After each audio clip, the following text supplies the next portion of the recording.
Bir önceki videomuzda elimde gördüğünüz bu güç kaynağını tamir etmiştik. Şimdi bunu takalım, bir deneyelim, çalıştıralım.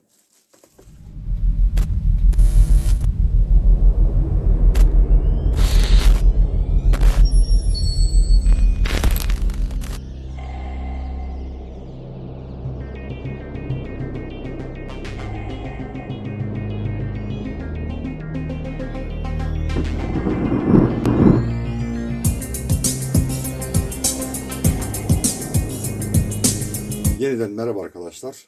Bir önceki videomuzda size bu cihazdan, dokunmatik panelden bahsetmiştim. Bu resmi servisin kullandığı, yani resmi oto servislerinin kullandığı, otomobil firmalarının kullandığı, tamirhanelerinde kullandığı dokunmatik panel. Gördüğünüz gibi böyle bir panel. Bir önceki videomuzda ne yapmıştık? Elimde gördüğünüz bu güç kaynağını tamir etmiştik. ATX soket uçlarından istenilen voltaj değerlerini almıştık. Şimdi bunu takalım, bir deneyelim, çalıştıralım.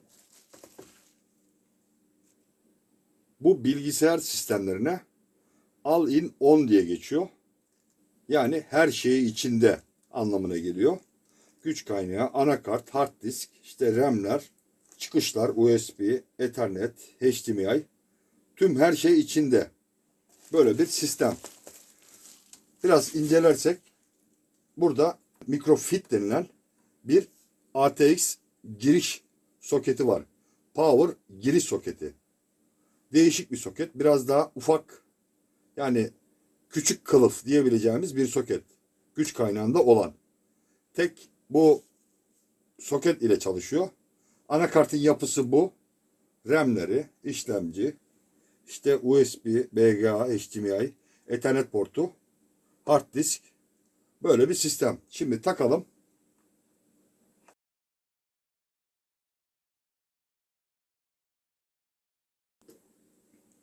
Gördüğünüz gibi çalıştı. Tamir ettiğimiz güç kaynağının başarılı olduğunu gördük. İşlemci fanı dönüyor. Gayet sorunsuz. Sistem bu şekilde çalışıyor.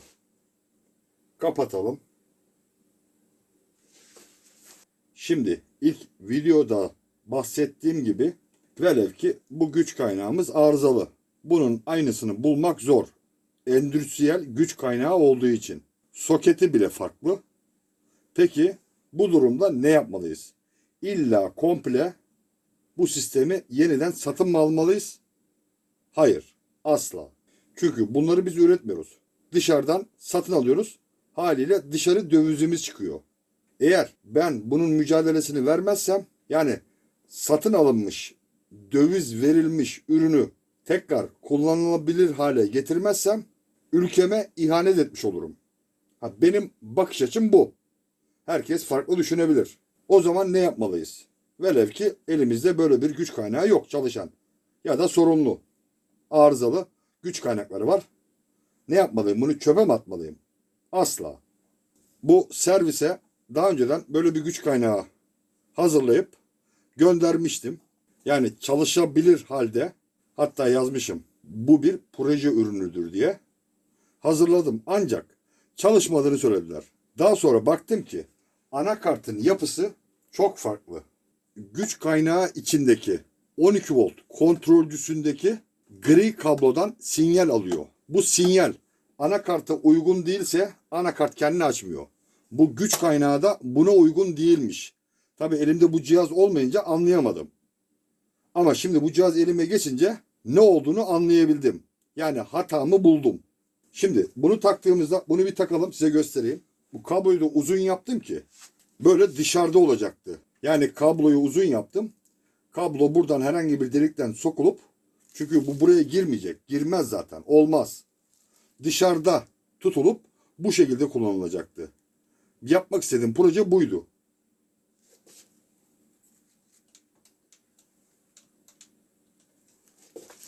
Yani demek oluyor ki bizim projemiz, yani bu projemiz başarısız oldu. Elimde bu all-in-on cihaz olmadığı için Bunu başaramadık ama işimiz bitti mi? Asla. Yenilmek yok. Pes etmek yok. Azim var, kararlılık var. Mutlaka bunu çalıştırmamız gerekiyor. Bu görmüş olduğunuz cihazı bununla değil de, yani orijinal güç kaynağı ile değil de standart güç kaynağı ile nasıl çalıştırırım? Bunu anlatmaya çalışacağım. Şimdi elimde daha önceden modifiye ettiğim, güçlendirdiğim bir güç kaynağı var. Bunu kullanacağız. Ben deneme maksatlı test yapmak için böyle bir aparat geliştirdim. Bu aparatı devre dışı bırakıp direkt güç kaynağından kablo çıkartmak şartıyla kullanılabilir hale getireceğim. Bu güç kaynağında yapmış olduğum işlemin aynısını buna da yapacağım. Şimdi hazırladığım modülü ATX kablodan ayırdım. Bu tamam. Güç kaynağının kendi ATX kablosunu, standart güç kaynağının kendi ATX kablosunu ayırdım. Bana lazım olan kabloları çıkarttım. Diğerleri duruyor. Bu şekilde eklemeye hazır.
Kablo toplama işlemini bitirdim.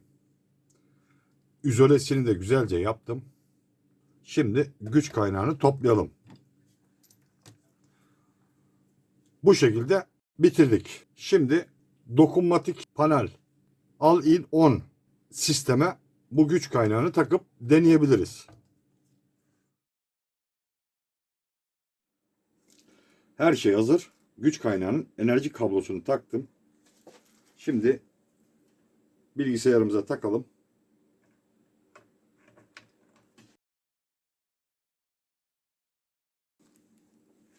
Şimdi start veriyorum. Açalım.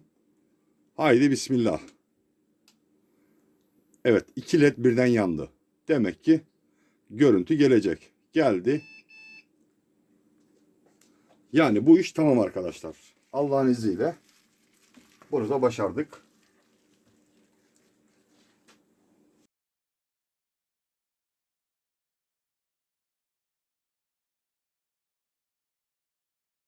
Kapatalım. Bakalım kapanıyor mu? Güzel. Kapandı. Bir daha açalım. Açtık. Güzel açıldı. Kapatalım buradan. Güzel. Kapanıyor arkadaşlar. Fan dönüyor görüyorsunuz. Biraz sonra açıldığında kapatacağım tekrar.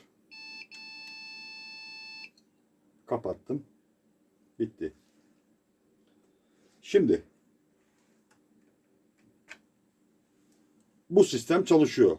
Yani bu sefer başardık Allah'ın izniyle. Belki aklınıza kalmayabilir. Tekrar etmek gerekirse elimizde standart olmayan, sadece bu dokunmatik panele ait bir güç kaynağı var. Ne dedik? Diyelim ki bu arıza yaptı. Bunun aynısını bulamıyoruz. Çünkü satılmıyor. Yok. Bu paneli komple çöpe mi atmalıyız? Hayır. Bu panel resmi otomotiv firmasına ait servislerde kullanılan dokunmatik panel.